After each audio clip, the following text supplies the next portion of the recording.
대출 상환 유예 연장됐다고 했죠. 대출 상환 유예에는 뭐가 있었죠? 만기 연장. 요거는 원금 상환 유예. 그리고 이게 뭐 상환 유예 하는데 요거는 이자 상환 유예죠. 이것을 내년 3월까지 6개월 추가 연장한다. 왜 연장이 되죠? 지금 보면은 자영업들 매출이 굉장히 급감했다. 이런 이야기가 있고, 최근에는 자영업 쪽에서 불상사가 많이 일어나고 있죠. 너무 장사가 안 되니까 스스로 목숨을 끊으시는 분들도 나오고, 수입 자체가 좀 지금은 양극화죠. 예전 같은 경우는 대면이 가능했으니까 사람 찾으면 여기 가지 뭐, 여기 가지 뭐, 이런 느낌이었는데, 요즘에는 여기가 제일 잘 된다. 그러면 여기서 배달, 그리고 주변은 망하는 상황이고. 그러니까 지금 자영업들이 굉장히 좋지 않아요. 기존에 워낙 상권 안 좋았던데, 뭐 세종이나 뭐 이런 데들은 둘째 치더라도 뭐 명동이나 강남 상권 대부분이 많이 공실이 나고 있죠. 그리고 공실이 남에도 불구하고 어떤 상황이에요? 공실을 못 내는 사람들도 있죠. 왜? 폐업 비용이 들어가니까. 최근에 그런 기사도 있어요. 폐업한다고 1,000만원 내서 계약을 했더니, 일단 뭐 80% 먼저 지급을 했더니 이 사람이 갑자기 하다가 돈 더 필요하다, 기술자 구하기 힘들다, 돈 더 내라, 이런 식으로 폐업하는 것마저도 이용해서 뜯어먹는 사기꾼들도 있다. 그리고 우리나라는 자영업 비중이 굉장히 높죠, 타국에 비해서. 그래서 자영업들이 위험해지면 어떤 일들이 벌어지냐? 자, 내수시장이 활성화가 안 돼요. 우리나라는 소수 대기업들이 수출해서 많이 먹여 살리는 나라지 내수시장이 막 활성화되지 않았죠. 왜? 보통 처음에는 내수시장 하다가 글로벌 금융위기 터지기 전에 수출 중심국이 많았죠. 그래서 우리나라는 자동차를 중점적으로 생각하고 생산하는데, 엔진을 중점적으로 생산하는 나라한테 엔진을 수입해서 조립해서 팔자.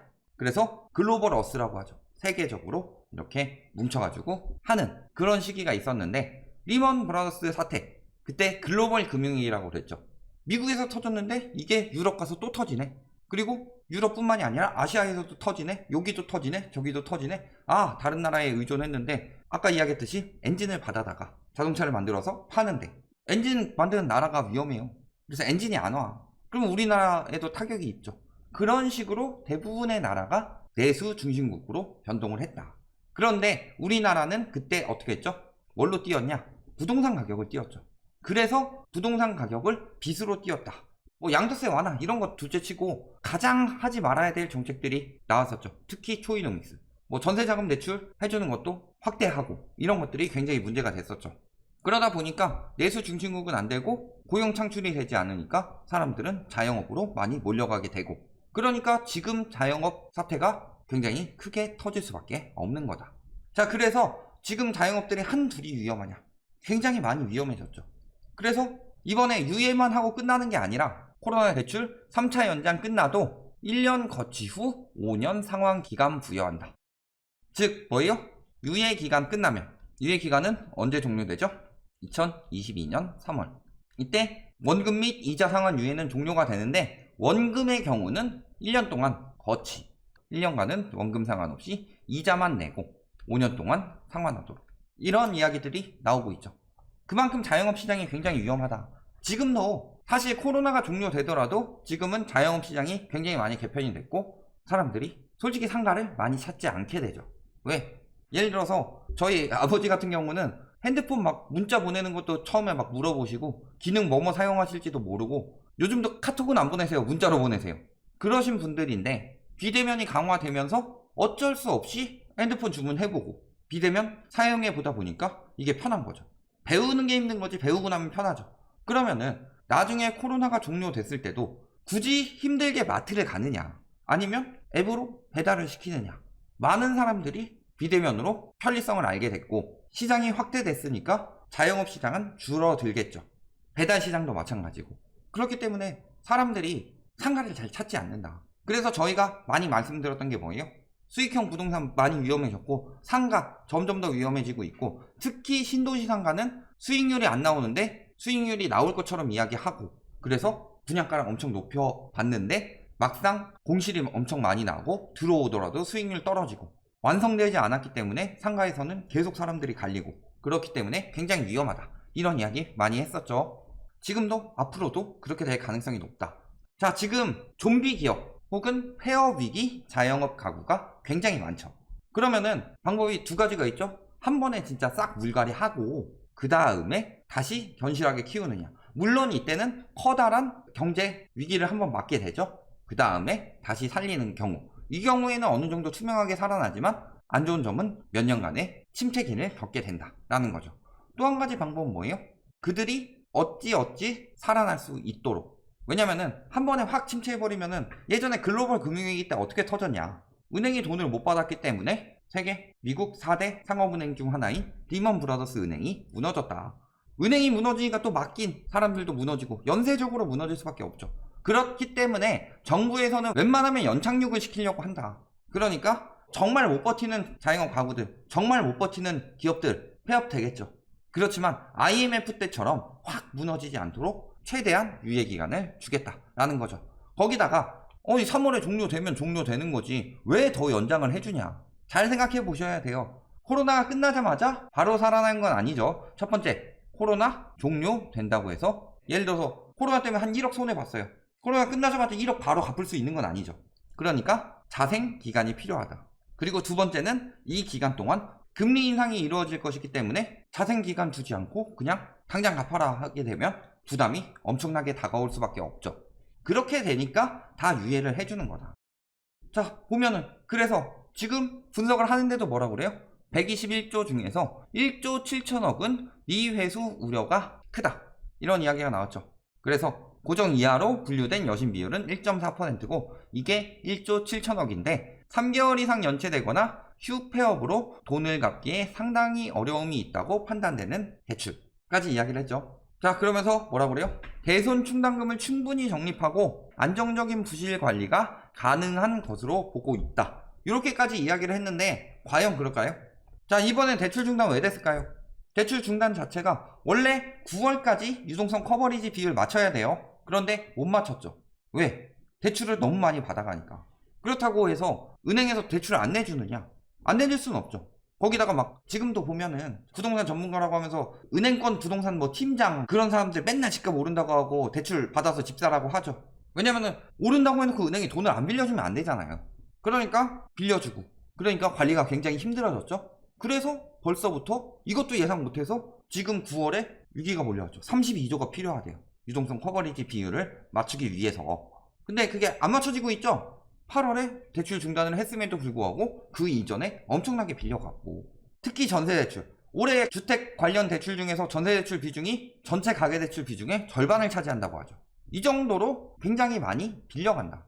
거기다가 121조의 대출이 있어요. 그 중에서 1조 7천억은 굉장히 작게 잡았을 수 있습니다. 그리고 작게 잡은 건 둘째치고 지금 연체율 0.28, 0.29 뭐 이 정도 나오는데 1.4%가 나온대요.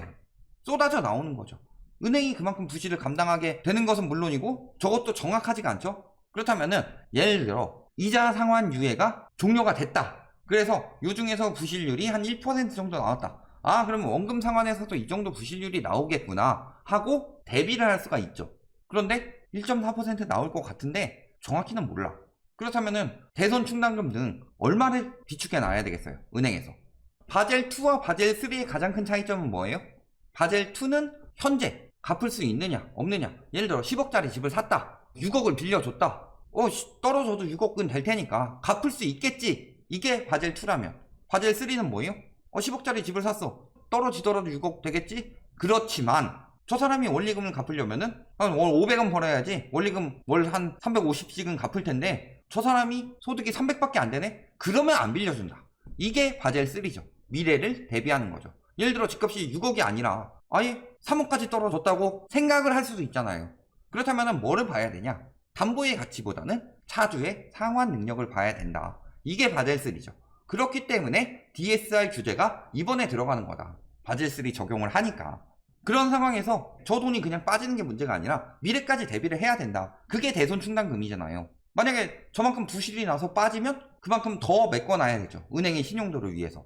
그렇다면 대출이 이자 상환 유예가 연장이 됐더라도 대출이 더 나오겠느냐.